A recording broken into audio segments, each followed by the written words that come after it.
In Parashat B'ha'alot'cha, we read about Miriam and Aaron, who speak out against Moses and his marriage. They seem to be displeased with Moses marrying a Cushite woman, understood to be a person of Ethiopian descent or a person who has black skin. Miriam and Aaron are displeased with the situation and decide to spread Lashon Hara, evil speech, about their brother, the leader of the Israelite people, claiming that they too should be revered as much as their brother if he can do things like marry his wife, Tzipporah. God is not very pleased about this and calls Moses, Aaron, and Miriam to the tent of meeting.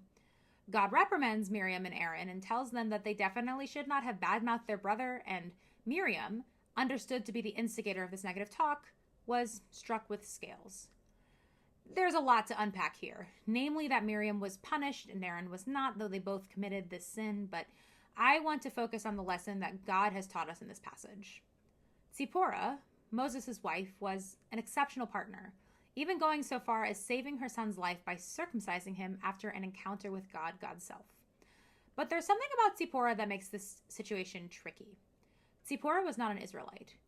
Moses, known to Jews as the greatest prophet in all of Israelite and Jewish history, was in an interfaith and interracial relationship with his wife. This is not so uncommon in the Reform world, and namely at temple.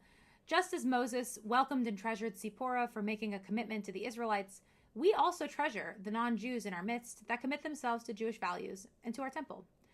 But that's not always the case in Judaism, where in rabbinic times and in more orthopraxic communities, intermarriage is forbidden, and children produced of non-Jewish mothers are not considered to be Jewish.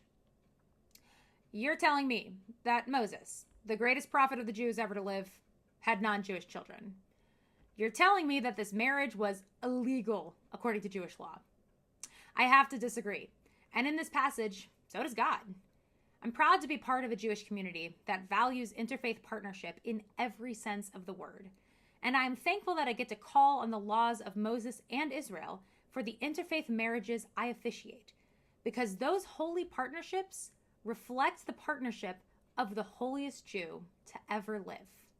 Shabbat shalom.